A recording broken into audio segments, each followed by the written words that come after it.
Manila was smoking. The city, which only yesterday had bustled with markets, trams, and the smell of fried bananas, now resembled a vast furnace, warm, scorching, filled with soot. The sky was thick with gray smog, and somewhere in the distance, a gluttonous Japanese engine still raged, circling the city, searching for a new destination. Sergeant John McAllister stood in the doorway of a dilapidated warehouse, watching ashes fell on his boots. He was tired as only a man can be when he no longer expects help, no longer hopes, no longer believes. He'd been here for 3 days, and he was here alone. When the Japanese broke through to the port area, warehouse number 14 became the last point separating the enemy from the retreating American units, and John found himself there almost by accident. But then the exit was blocked by destroyed girders, and the position suddenly became an ideal defensive point. Concrete, thick walls, narrow windows, and most importantly, inside lay something that could change everything. Ammunition. A whole cache of ammunition, boxes, crates, bundles. Everything needed for a 3-day battle and more. 3 Browning machine guns, several carbines, and 1 broken radio that could only crackle. John knew that if the Japanese took this warehouse, the southern unit's escape routes would be lost. He knew that no one would cover him. He knew that no one would come. But he stayed. John McAllister didn't serve in an elite unit.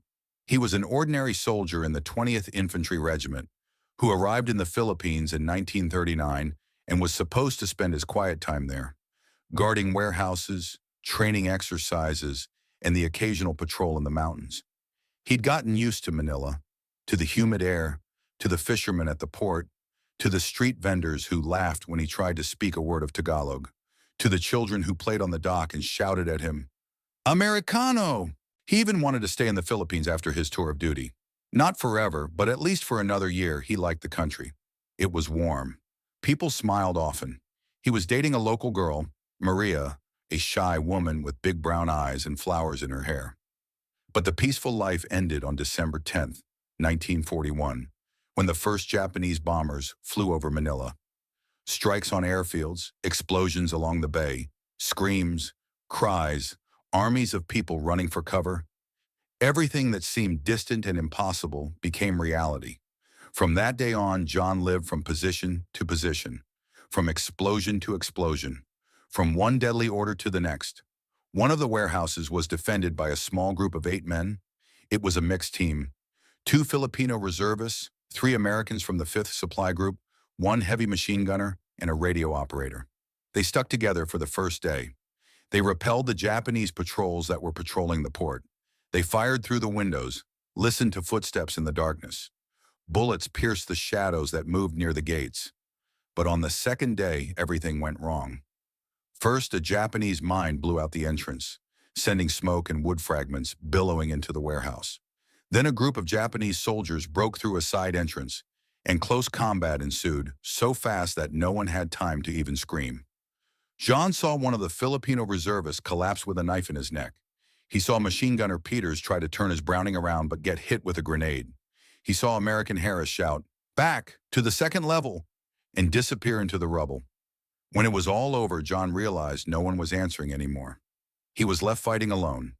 The Japanese's footsteps were no longer audible, only rustling, only whispering. They knew there was someone inside, but they didn't know how many, and John decided he would stay. He would hold on to the warehouse as long as he could. The first attacks were cautious.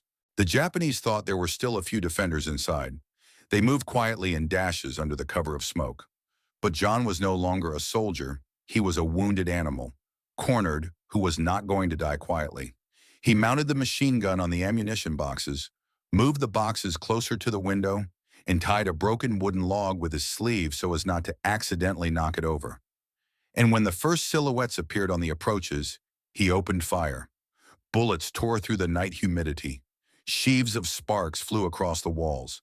The Japanese fell one after another, but more kept coming. The warehouse shook from the explosions. Dust and cement rained down from the ceiling. Everything around shook as if the air itself was trying to escape. John fired until the machine gun barrel turned black. Then he picked up another one, then a carbine. And when it became too quiet, he knew it wouldn't last, that they would come back, that they would try again and again, and that he had to hold the line to the end. Warehouse number 14 was old. The concrete walls were cracking. Rusty beams hung from the ceiling, emitting a chill. The floor was littered with broken crates, overturned sacks, and shrapnel. It smelled of burning, dampness, and something metallic, a mixture of blood and hot iron. When John McAllister realized no one else was speaking, he stood absolutely still in the center of the warehouse. The silence was oppressive. It weighed on his shoulders heavier than his bulletproof vest. Sometimes it seemed as if he could hear his own heartbeat, like the distant blows of a hammer. He slowly raised the carbine, holding the barrel with his palm. Everything inside him was already trembling, not from fear, no, but from the sudden transition, from the chaos of close combat to absolute terrifying silence. "Who's alive?" he asked quietly, almost in a whisper. There was no answer, only a faint crackling sound somewhere above the remains of burning wires. And then reality finally hit him. He was alone. Not almost alone. Not, maybe someone is hurt. No. Footsteps were heard outside, cautious, slow, as if Japanese soldiers were testing the ground, seeing how far they could go. John slowly retreated to the left, behind a stack of metal boxes of 30 caliber ammunition. He found the perfect vantage point, a cross view of two windows at once, and most importantly, access to 3 machine guns. Browning M1917, heavy, water-cooled, ideal for prolonged fire. Browning M1919, air-cooled, lighter, faster to carry. And another M1919, which had to be placed higher to block the side passage. His dead comrades lay at the entrance. He covered them with bags, not because he was afraid of the sight, but because he didn't want the Japanese to think there was only one person inside. Let them think there was a whole team there. He checked the water in the M1917's cooling tank. It was almost boiling. He added more. He deliberately dragged a canister to his place before the fighting began. And as soon as he raised his head, the first Japanese soldier appeared in the window opening. John fired. The bullet hit him square in the chest. The silhouette fell back, as if it had been yanked out of reality. The next ones appeared 2 seconds later, and then it began. The silence was broken instantly. Shots, cries of "Banzai!" Machine gun fire, everything blended into one continuous roar. Windows shattered, glass raining down onto the concrete. Bullets struck the walls, leaving dents. John hit the M1917. The machine gun roared like a hungry beast, firing heavy bursts. The recoil vibrated in my hands. Shell casings rained down, burning my skin. He fired in short bursts 20, 25 rounds, so as not to overheat the barrel. But the Japanese were becoming more numerous. Silhouettes flashed through the windows. Some were crawling, some were running. One jumped straight onto the barricade of boxes, trying to break in. John intercepted the carbine and slammed the butt into his temple. The crunch echoed throughout the warehouse. The body fell, rolling over an empty box. He returned to the machine gun again.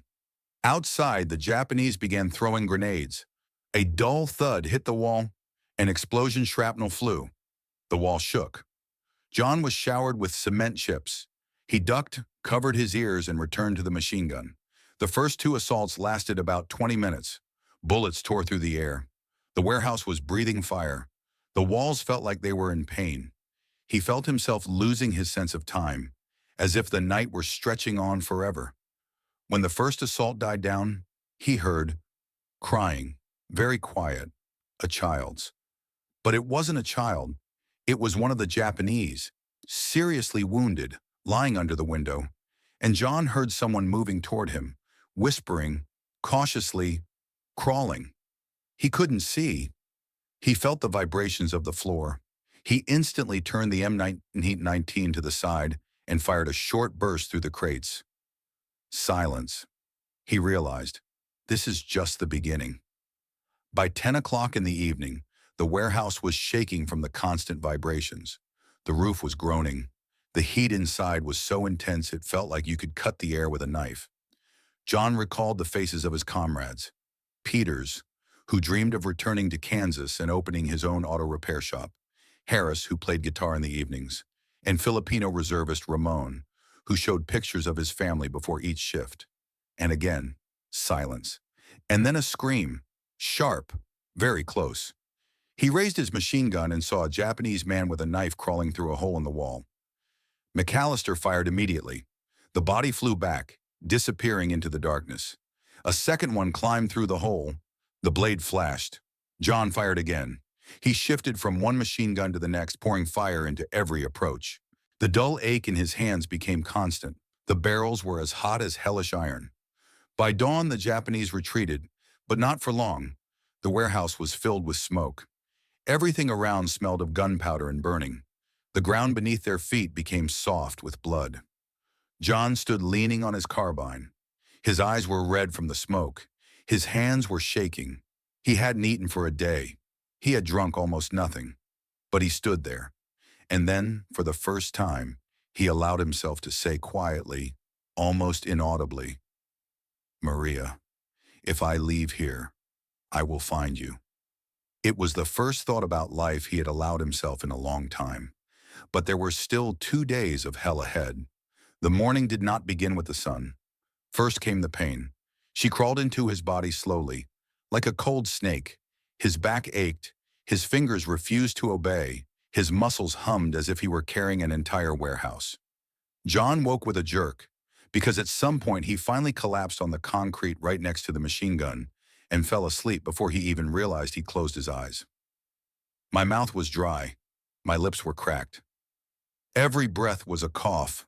My lungs were clogged with smoke. He stood up, leaning on the rifle barrel, and for a second, everything went blurry. The warehouse spun around. The walls swayed. The dead bodies at the entrance seemed to draw closer. John gritted his teeth and stood his ground. He checked the machine guns. The M1917 had a darkened barrel, but was still functional. The M1919 was charred, but still functional. The second M1919 on the top platform was dented, but still functional. Cartridges. He glanced quickly at the boxes. Still plenty. Enough to fight. Not enough to relax. He found a flask by the wall. Warm, disgusting water, with a rusty taste. But right now it seemed like the most delicious drink in the world. He took 3 short sips and stopped abruptly. His reaction was a typical soldier's. If you drink it all, there won't be anything left. He hid the flask behind a box of ammunition, and only then did I realize that there was silence outside. Suspicious. Unhealthy. The Japanese were in no hurry. They knew how to wait. Sometimes during these pauses, they'd send 1 or 2 soldiers to check if that damn warehouse was still alive. John knew this, and he knew that if it showed weakness, they'd move in a column. The first silhouette appeared about 20 minutes after dawn, a casual movement near a hole in the wall, a gentle rustle, a shadow that's slightly longer than it should be. John didn't move. He became part of the warehouse, part of the concrete wall. The Japanese looked inside cautiously, only the tip of the rifle barrel and his eyes under the helmet. John fired once. The resounding sound of a body hitting a rock echoed in the silence like a bell. Somewhere outside, someone shouted briefly in Japanese. Quick footsteps, and then silence again. "They still think there are several of us," flashed through my head. He smirked to himself. Half an hour later, something began that he least expected. Artillery.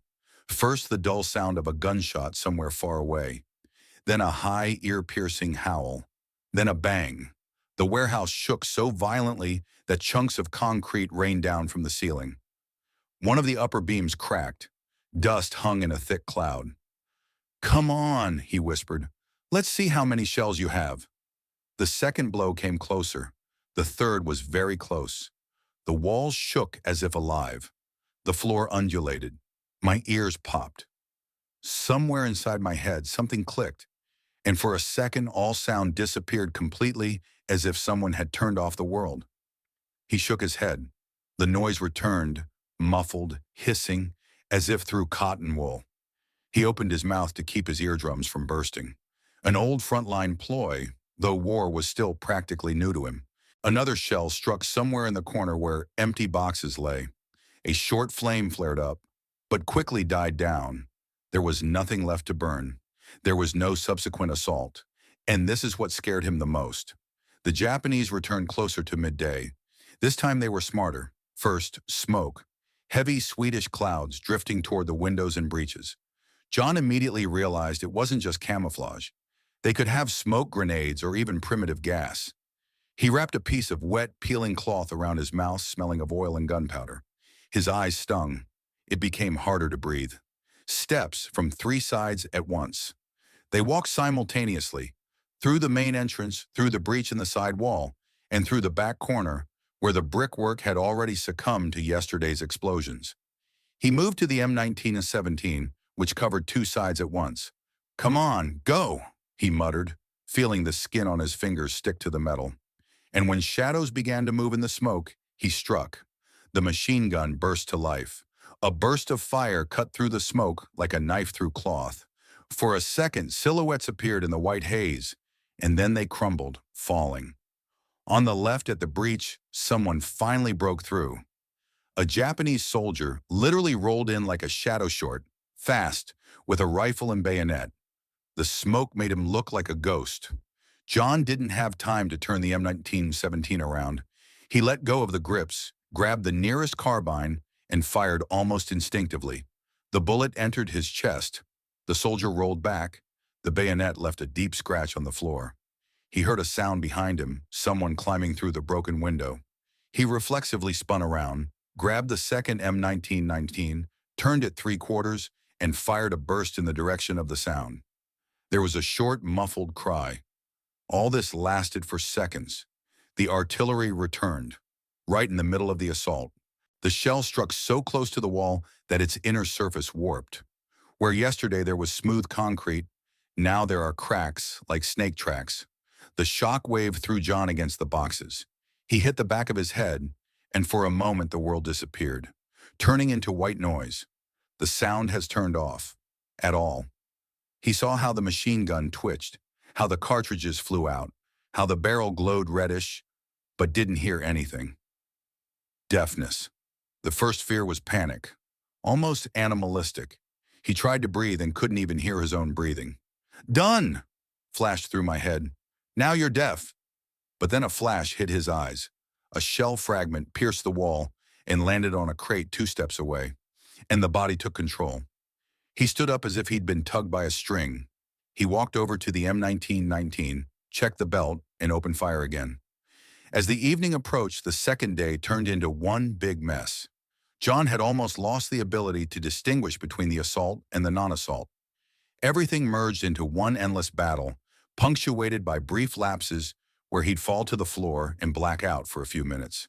During one of those moments, the ceiling above him literally partially collapsed. The beam, which had been creaking ominously all morning, finally gave way. A dull thud in a cloud of dust. A log fell between him and one of the windows, blocking part of his view.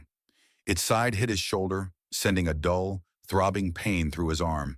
He hissed and tried to lift her up, but it was met with pain. His left hand was almost useless. He could still hold the machine gun with his right. "Well, at least there's one left," he muttered silently, because he couldn't hear his own voice anyway. Now he was half buried in his own fortification. The warehouse was turning into a tomb, and the only question was whether this tomb would be his or that of those who would come to storm it that night. The second night was worse than the first. The world began to disintegrate from fatigue. The outlines of objects blurred. Faces in my memory became jumbled. Maria, my comrades, the Japanese soldiers, the children from Manila, everything overlapped. He shot, reloaded, crawled, bandaged his own hand with a piece of bandage he found in the first aid kit, and threw away grenades that they tried to throw inside. At one point, the Japanese still managed to throw a grenade to the inner row of boxes. He saw her, a small dark silhouette between the boxes. Second, he rushed forward, grabbed her, just as he had been taught in training, and threw her back into the breach. Explosion. Blinding flash. The wall shook. He was thrown to the floor. The fragments passed overhead and crashed into the ceiling. If he had delayed for half a second, he would not have risen.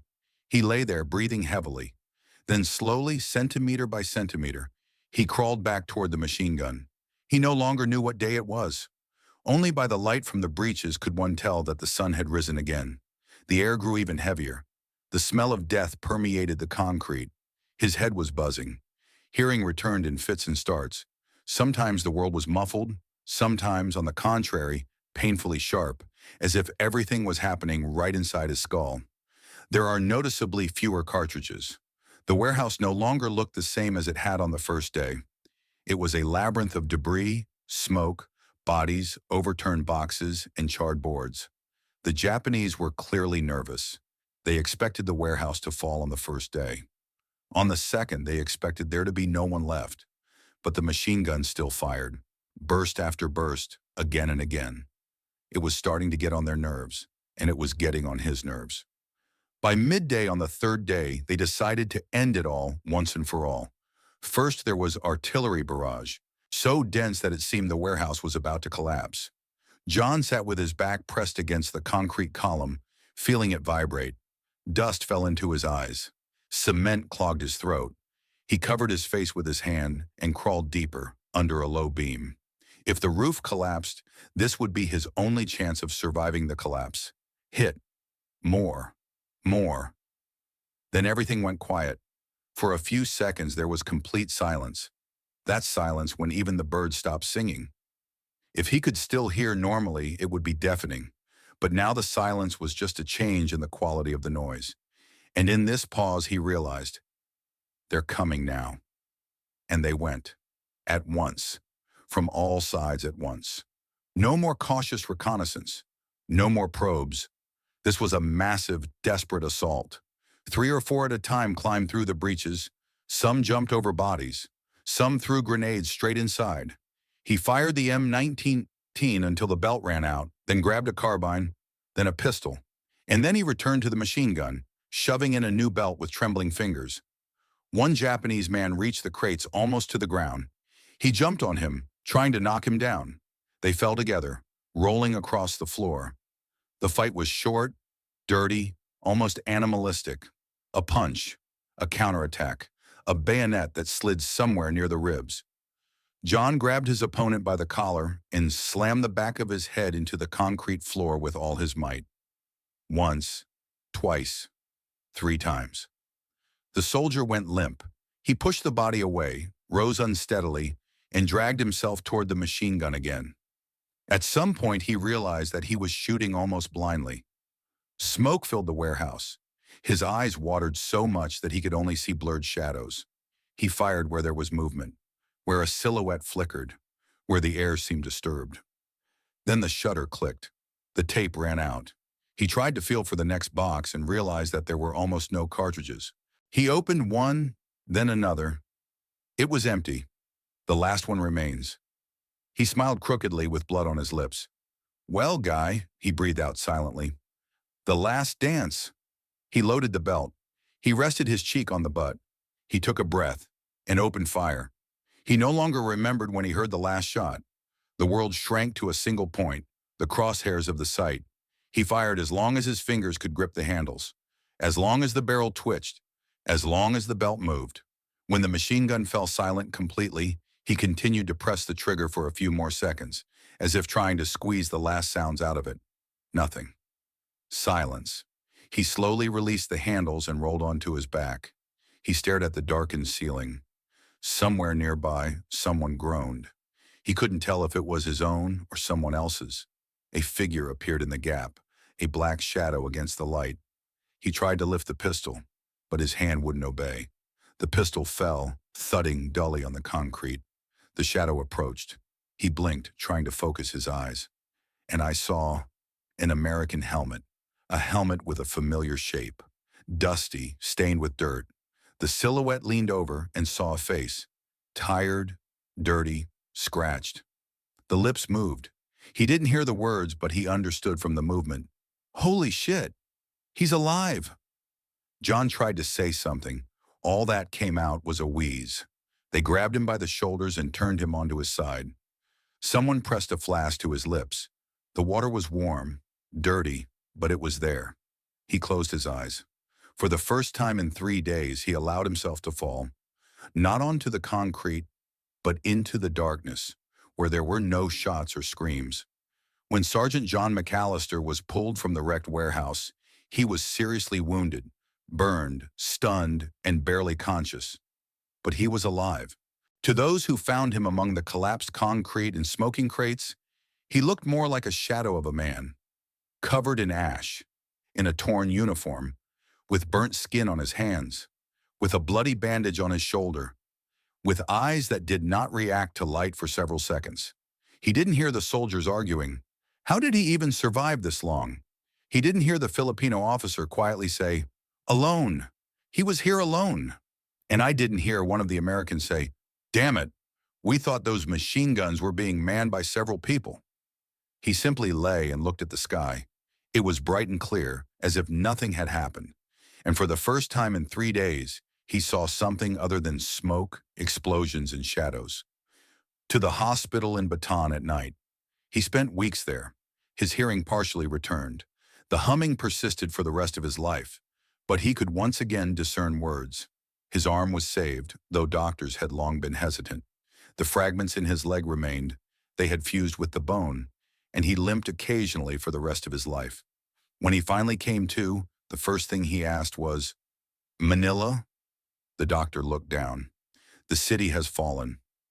Those two words hit harder than any fragmentation grenade that exploded under his feet.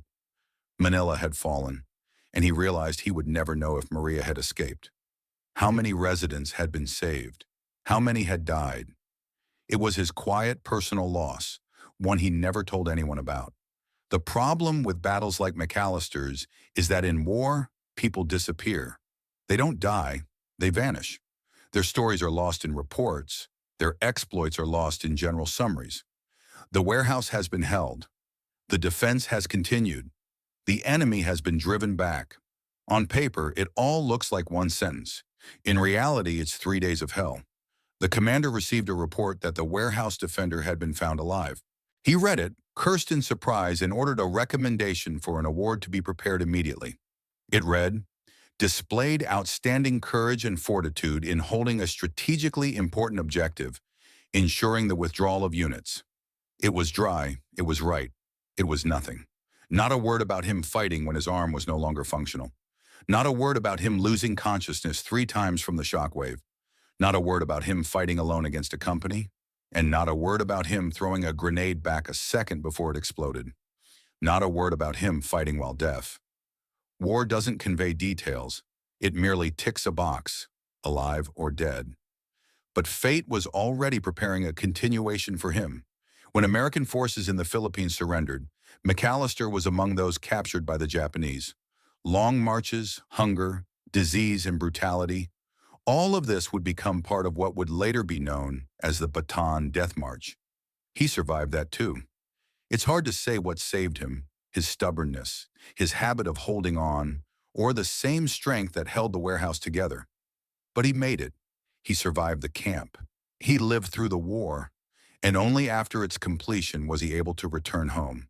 He no longer served. Too many wounds. Too much inside. He worked as a mechanic, quietly, modestly, unnoticed. He didn't talk about the war. He didn't show off his awards. He didn't like being called a hero. He kept saying the same thing. "I was just doing what anyone should do. Maria." He looked for her names in the list of evacuees and the dead. He didn't find them.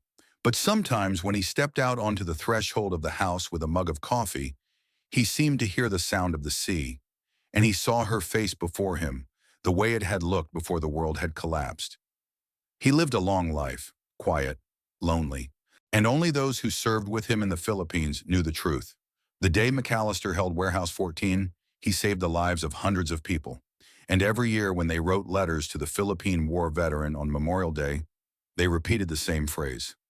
"Sergeant, we survived because you were standing there." When John died, only 2 lines were written on his grave. Sergeant John McAllister, The Defense of Manila, 1941-1942. Much could be added. The heroic deeds could be listed.